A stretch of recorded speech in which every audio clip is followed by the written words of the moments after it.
It's Ramsey Dewey over here at the Animal Gym in Shanghai, China. Joe and I are going to show you some half guard stuff. First of all, if Joe's in half guard on top and his base is relatively narrow, I can move his shoulder. I can move his head with my shoulder. I can bridge here. I can roll over. Okay, now that's a pretty easy sweep to stop simply by getting a little bit wider. I attempt that. Joe gets a little bit wider. The great thing about that is now I've got space to make a frame here and start pushing and re-guarding and getting my butterfly hooks in and then start doing magic tricks with my butterfly guard. Bridge, he bases out to stop the sweep. I get my butterfly hooks and now I can do my own sweeps, right? Okay, but then this is going to get a little more complicated. You're going to get a guy who's going to get tighter on you. Maybe he's experienced this before. He's going to drive this knee up into your armpit. Yeah, he's going to get super tight. And it's going to be like, oh, I can't do the move. The coach lied to me. This sucks. So I'm going to do a move called the stomp, where I take my feet. I need to make a frame. And I'm going to press Joe's calf into the floor. See, with both feet here at first. Why do I do this? Why? So when I push up to make a little space, Joe can't follow me. See, if I try to hip escape without that, Joe's just going to follow me, and we will do this little dance all day long until he decides to do something different. So I'll frame on that foot with the stomp or the super stomp, whatever you want to call it. Now, notice I can still bridge. I can still press against his head, change the position of his head with my shoulder. And with this foot, now I can pummel for a butterfly hook. Now I've got a butterfly hook and I've got an overhook here. If his base is narrow and compromised, we can roll him over here, okay? If not, if he gets out really wide to stop the sweep, so base out there, Joe. Now we can get our second hook in and start elevating from here.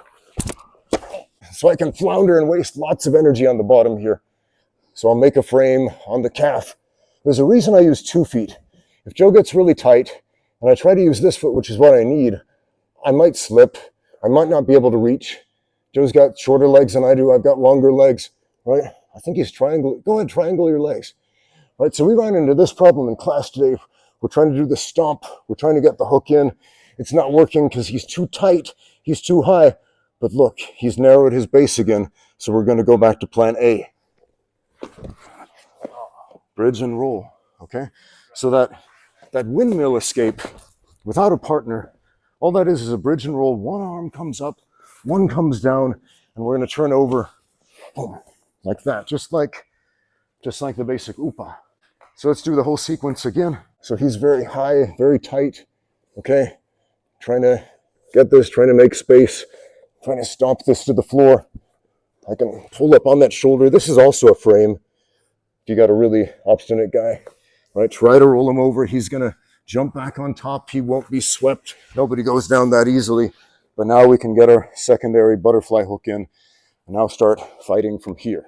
If you don't know what butterfly hooks are for, I got a whole video, actually several of them all about that. Go watch that. But use your frames, use your stomps. All these techniques are just creating little spaces. Right here, I'm on the bottom. I can't get up because there's no space. Joe's not giving it to me. Now, there's a little space right here for a butterfly hook, which can create a lot of space, okay? Now, if Joe takes that space away, go ahead, get really tight. Don't give me the butterfly hook. Now he's got tight around one leg. He's made his base narrow so we can go back to the bridge, the roll, okay? If he gets wide again, so get wide. Now that's not going to happen, but look, we can stomp, frame, climb the body, get a hook in, and maybe he's just getting really heavy on me still, okay? And my hooks aren't really doing their job. That's okay. What's your number one priority when you're on the bottom in the guard? Is it twist the guy into a pretzel? No, it's stand up.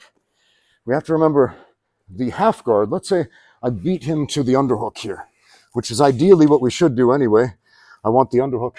What is the half guard? It means you're halfway out. Right here, my back is pinned on the floor. I can't move. I can't get out because the floor is in the way. Okay? Come around the back. Just look at my back. Look at it. Look at that back. I think there might be a logo on there. Go get yourself a discount. Okay, from X Marshall, right? They make these awesome rash guards. Anyway, there's nothing stopping me from getting out here. My back is to the open air. So remember your 3 S's of playing guard. You shall not pass! Gandalf, wear some shorts under the robe, man. You shall not pass! Stand up, number 1. 2, if you can't stand up, attempt to sweep. If you can't sweep him and he's still on top and you're forced to fight on the bottom, then work for a submission. So, stand up, sweep, submission, the 3 S's.